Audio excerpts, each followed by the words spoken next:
नमस्कार माऊली. चला ज्ञानेश्वरीच्या सहवासात. ज्ञानेश्वरी अध्याय 6 मधील 357 ते 363 ओव्यांच्या सहवासात आपण जाऊया. ज्ञानोबा राय आपल्या साधकांना एक सोपा उपाय सांगतायत आणि तो म्हणजे युक्तियोग. युक्तीच्या आधाराने हा योगाभ्यास करणं आपल्यासारख्या साधकांना सोपं जातं. अर्जुनाने श्रीकृष्णांना काही शंका विचारल्या होत्या. त्या शंकांचंही उदाहरण देऊन समाधान ह्या ठिकाणी आता भगवंत करतील. बघूयात ज्ञानोबाराय काय म्हणतात. युक्ती योगाचे आंग पावे, युक्ती योगाचे आंग पावे, ऐसे प्रयाग जेथ होय बरवे, तेथ क्षेत्र संन्यासे स्थिरावे मानस जयाचे. ज्ञानोबा रायांनी ह्या ठिकाणी प्रयाग हा उल्लेख केलेला आहे.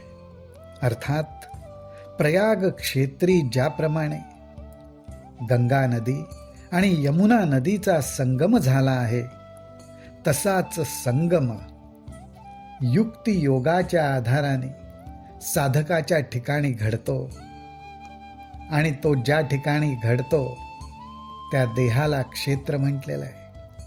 त्या देहाच्या ठिकाणीच साधकाच्या चित्तवृत्ती संन्यस्त होतात.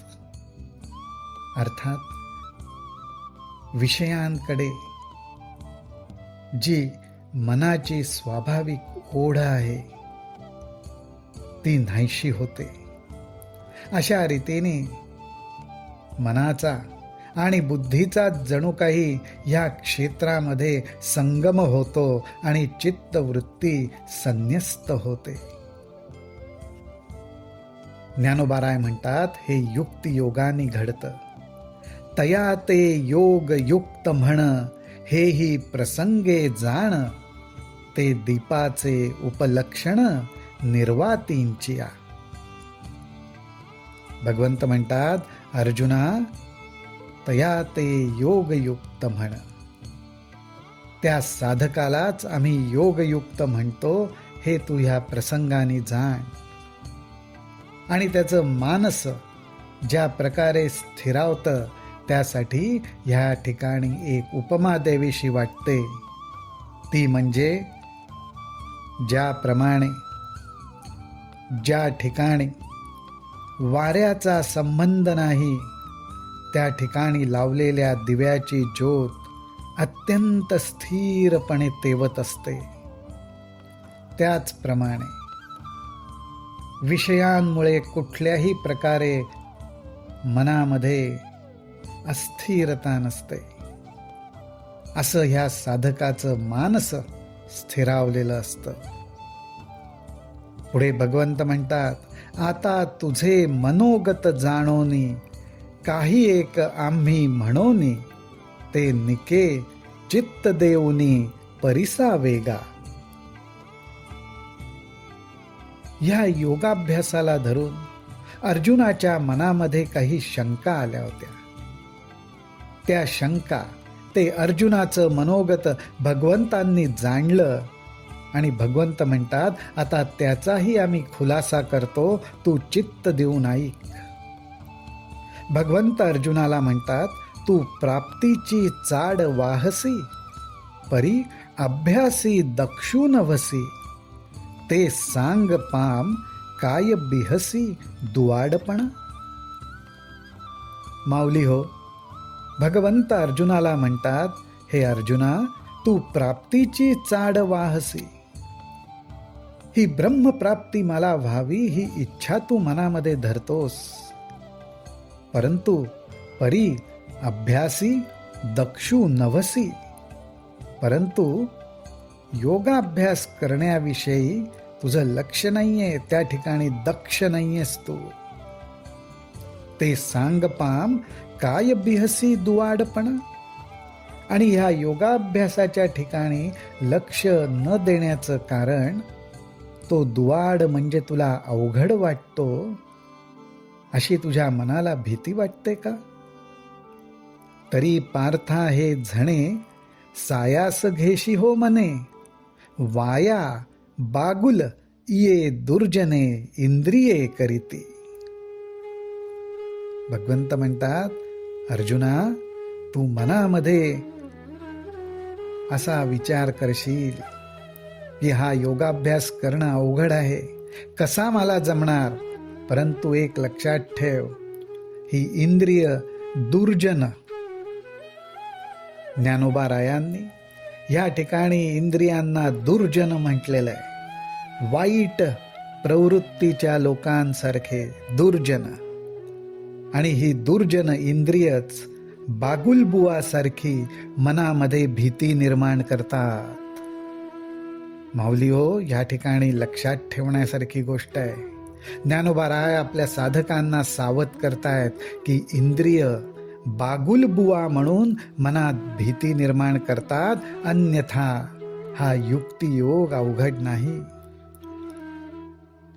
म्हणूनच या ठिकाणी ज्ञानोबा राय एक सुंदर उपमा देतात. ते म्हणतात, पाहे पाम आयुष्याचा अढळ करी, जे सरते जीवित वारी, तया औषधाते वैरी, काय जीवान म्हणे. किती सुंदर उदाहरण ज्ञानोबा रायांनी दिलंय. ते म्हणतात की अरे, आयुष्य आता सरतय, आयुष्याचा शेवट आलाय, परंतु त्या आयुष्याला जे स्थिर करतं, आयुष्याला जीवन देतं, असं जे औषध, त्या औषधाला आपली जिव्हा वैरी नाही का समजत. कारण माऊली हो, औषध कडवट असतं, कडू असतं, त्याची चव जिभेला आवडत नाही, म्हणून औषधाशी नेहमी जिव्हा वैरच करते. परंतु त्या औषधामुळेच आपलं आयुष्य अढळ म्हणजेच स्थिरावतं. संपत असलेल्या आयुष्याला जीवन मिळतं. त्याचप्रमाणे हा जीवभाव विषयांच्या सेवनामुळे जो वाया चाललाय, त्याची शक्ती नाहीशी होते. जीवाचं आयुष्य विषय उपभोगण्यातच संपुष्टात येऊ शकतं. त्या जीवभावाला शिवतत्वाच्या ठिकाणी जे स्थिर करतं, ते म्हणजेच हा अभ्यास, हा युक्तियोगाचा अभ्यास. हेच ज्ञानोबा रायांना आपल्याला इथे सांगायचं आहे. ऐसे हितासी जे जे निके, ते सदाची या इंद्रियां दुखे, एरवी सोपे योगासारिखे काही आहे. इथे हा प्रश्न निर्माण करतात, पण हा प्रश्न फार उद्बोधक आहे. ज्ञानोबा राय म्हणतात, ज्या ज्या गोष्टीमध्ये आपलं कल्याण असतं, अर्थात आत्मकल्याण, आत्महित असतं, ती गोष्ट सदाची या इंद्रियां दुखे. त्या गोष्टीमुळे इंद्रियांच्या पोटात नेहमीच दुखतं. कारण का, तर ज्यामध्ये आत्मलाभ आहे, त्या ठिकाणी इंद्रियांना काहीही लाभ होत नाही, म्हणून त्यांना त्याचं दुःख वाटतं. एरवी सोपे योगासारिखे काही आहे, परंतु खरं पाहू जाता योगासारखं दुसरं काही सोपं आहे का, असा हा प्रश्न ज्ञानोबा रायांनी उपस्थित केलेला आहे. अर्थात ह्याच्यातून तो आपल्या साधकांना हाच बोध देतायत की इंद्रियांची विषयांकडे जी धाव घेण्याची सवय आहे ती मोडून काढली, आणि अर्थात ती युक्तियोगाच्या साह्याने, की त्यावेळी ह्या इंद्रियांना दुःख होतं, पण ते नैमित्तिक असतं. कारण जसजसं आत्मसुखाने मन स्थिरावतं, तेवढा निजानंदाचा अंतःकरणात झरा व्हायला लागतो, आणि माऊली तिथे आपण साधक स्थिरावतो. आपण ज्ञानोबारायांच्या चरणी हीच प्रार्थना करू की ह्या युक्तियोगाचं मार्गदर्शन आम्हाला करा आणि आमच्या जीवनाचं कल्याण होऊ दे. रामकृष्ण हरी, रामकृष्ण हरी, रामकृष्ण हरी.